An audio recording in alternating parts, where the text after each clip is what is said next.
Hello CLAT aspirants, 6 महीने रहते हैं एग्जाम में, तो क्या स्ट्रैटेजी रहनी चाहिए, किस तरीके के डिफरेंट टाइप्स ऑफ क्वेश्चंस को टैकल करना है। अगर आपको अच्छी रैंक चाहिए तो एक्स्ट्रा एफर्ट्स तो लगाने पड़ेंगे। एक और प्रॉब्लम जो मुझे स्टूडेंट्स ने बताई कि मैम हमारी स्पीड ना नहीं इम्प्रूव हो पा रही है। चलो मैं ना आपको एक चैलेंज दे देती हूँ for the next 75 days. Hello CLAT aspirants, 6 महीने रहते हैं एग्जाम में, तो क्या स्ट्रैटेजी रहनी चाहिए इंग्लिश सेक्शन को टैकल करने के लिए, वो अब हम जानने वाले हैं। So let's get started. हमें पता है पूरा पेपर रीडिंग कॉम्प्रिहेंशन बेस्ड है और बायलिंगुअल भी नहीं है, तो इंग्लिश पर तो काम करना पड़ेगा। और इंग्लिश को इंप्रूव करने के लिए best method, the most efficient method is reading. क्या रीड करें? Diversified sources. कहां से स्टार्ट करें? न्यूज़पेपर से। कौन सा न्यूज़पेपर? अलाइन करो अपने करंट प्रोफिशिएंसी लेवल को लेकर।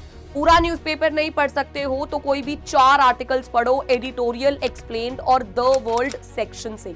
और जैसे ही आप वो आर्टिकल पढ़ो उसमें जो भी डिफिकल्ट वर्ड्स आते हैं उन वर्ड्स को पहले कॉन्टेक्स्ट के थ्रू समझो। उसके बाद उन वर्ड्स को अपनी पॉकेट डायरी या फ्लैश कार्ड्स में जाकर नोट डाउन करो with 2 synonyms and 2 antonyms. Daily basis पर 4 वर्ड्स लिखो तो सोचो कितने वर्ड्स होंगे? 4 into 5 20 words. With in 100 days आप 2000 वर्ड्स ऐड कर लेंगे अपनी वोकैबुलरी लिस्ट में, जिससे आपकी प्रोफिशिएंसी 60 to 80% तक बढ़ जाएगी, जो आपके एग्जाम में आपको बहुत हेल्प करेगा। इसके साथ साथ वर्ड पार मेड इजी सॉल्व कर लो। अगर उसमें कोई प्रॉब्लम आ रही है तो PW क्लैट के यूट्यूब चैनल पर मैंने ये बुक 12 लेक्चर्स में सॉल्व कराई है और आप ये इजीली कर लेंगे। इसके साथ साथ अपनी ग्रामर पर अगर आप लोगों को काम करना है तो उसके लिए भी सीरीज है PW क्लैट के यूट्यूब चैनल पर, आप वो देखो और अपने बेसिक्स को ब्रश कर लो। अगर प्रैक्टिस करना चाहते हो तो नेक्सस सीरीज है यूट्यूब पर ही, वो देखो और प्रैक्टिस सेशंस अच्छे से सॉल्व करो। बच्चा पार्टी, ये तो मैंने आपको रीडिंग के लिए बताया। इसके साथ साथ आपको और भी सोर्सेज रीड करने हैं। इयॉन एसेज हो गया, इसके अलावा इन्फ्लुएंशियल एसेज एंड स्पीचेस, क्योंकि हमने जो PYQ एनालाइज किए हैं वो कहता है कि आपके पास एक एक्सर्प्ट इंडियन ऑथर से जरूर आएगा। इसके अलावा इन्फ्लुएंशियल एसेज, स्पीचेस से एक एक्सर्प्ट होगा जो हिस्ट्री से रिलेटेड हो सकता है, साइंस टेक से रिलेटेड हो सकता है, एनवायरनमेंट से रिलेटेड हो सकता है। इसके साथ साथ लिटरेचर से रिलेटेड, आर्ट एंड कल्चर से रिलेटेड, इकोनॉमिक्स, फाइनेंस से रिलेटेड और एनवायरनमेंट से रिलेटेड हो सकता है। तो हमें ये सारे टाइप्स के पैसेजेस प्रैक्टिस करने हैं, बिकॉज फेमिलियरिटी ब्रीड्स कॉन्फिडेंस। जब आप लोग पैसेजेस को सॉल्व करो, क्वेश्चन फर्स्ट मेथड का यूज करो। पहले क्वेश्चंस रीड करो ताकि आपको समझ में आ जाए क्या ढूंढना है पैसेज में, फिर उसके बाद पैसेज को डिकोड करो। अब जब आप पैसेज को डिकोड कर रहे हैं, so there are some dos and don'ts जो आपको ध्यान रखने हैं।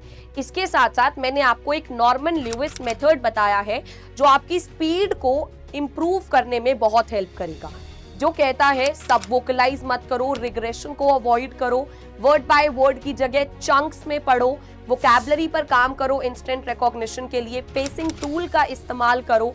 इसके साथ साथ फास्ट रीडिंग का मतलब ये नहीं है जल्दी जल्दी पढ़ना, बट जल्दी जल्दी समझना, जिसके लिए पर्पस जानो। होलिस्टिकली रीड करना है, स्किम करना है या स्कैन करना है, ये सारी चीजें पता होनी चाहिए। इसके साथ साथ आप एक बार बेसिक डायमेंशंस और एडवांस डायमेंशंस जरूर कवर करना। बेसिक डायमेंशंस इंक्लूड करता है vocabulary in context, main idea, supporting details, transition words, idea organisation pattern, premise के साथ साथ assumption, inference, conclusion, facts versus opinions का डिफरेंस। एडवांस डायमेंशंस इंक्लूड करता है purpose and different types of tone. ये topic cover हो जाएंगे तो आपको हेल्प मिल जाएगी कि किस तरीके के डिफरेंट टाइप्स ऑफ क्वेश्चंस को टैकल करना है, जहां पर आपको ग्राउंड्स ऑफ एलिमिनेशन का यूज करना है। जो भी आपके पास ऑप्शन है जहां पर इररेलेवेंट इंफॉर्मेशन है, कॉन्ट्राडिक्टरी इंफॉर्मेशन है, इनकरेक्ट इंफॉर्मेशन है, पार्शियली करेक्ट इंफॉर्मेशन है, एक्सट्रीम इंफॉर्मेशन है, टोन मिसमैच है या फिर ओवरली वेग, ओवरली जनरलाइज स्टेटमेंट है, उन सबको एलिमिनेट करके चलना है। बेस करिए अपने आंसर्स को कॉन्टेक्चुअल रेफरेंसेस पर, ना कि अपनी मेमोरी, प्रेजुडिस, स्टीरियोटाइप्स पर।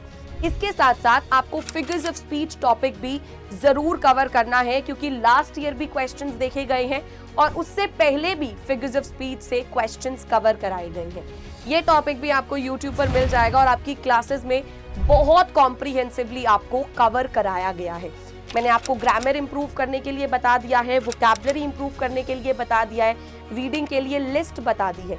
बच्चा पार्टी एक और अभी I am taking an extra effort for you people, जहां पर मैं अपने टेलीग्राम चैनल पर आप लोगों के लिए वीकली गोल्स ऐड करती हूँ, जिसमें न्यूज़पेपर है, वर्डपार मेड इजी है, इसके साथ साथ कुछ इयॉन के एसेज है जिसके मैं लिंक्स भेजती हूँ और एक्स्ट्रा रीडिंग्स भी मैं आप स्टूडेंट्स को सेंड करती हूँ इन PDF फॉर्मेट, और वोकैबुलरी की लिस्ट भी भेजती हूँ जो आप एक हफ्ते में बोलती हूँ इसको कवर करने की कोशिश करो, जिसके लिए आपको सैटरडे संडे को थोड़ा सा एक्स्ट्रा टाइम निकालना पड़ेगा। अगर आपको अच्छी रैंक चाहिए तो एक्स्ट्रा एफर्ट्स तो लगाने पड़ेंगे। इसके साथ अच्छी खासी प्रैक्टिस करो, प्रैक्टिस करने के बाद अपनी परफॉर्मेंस को एनालाइज करो।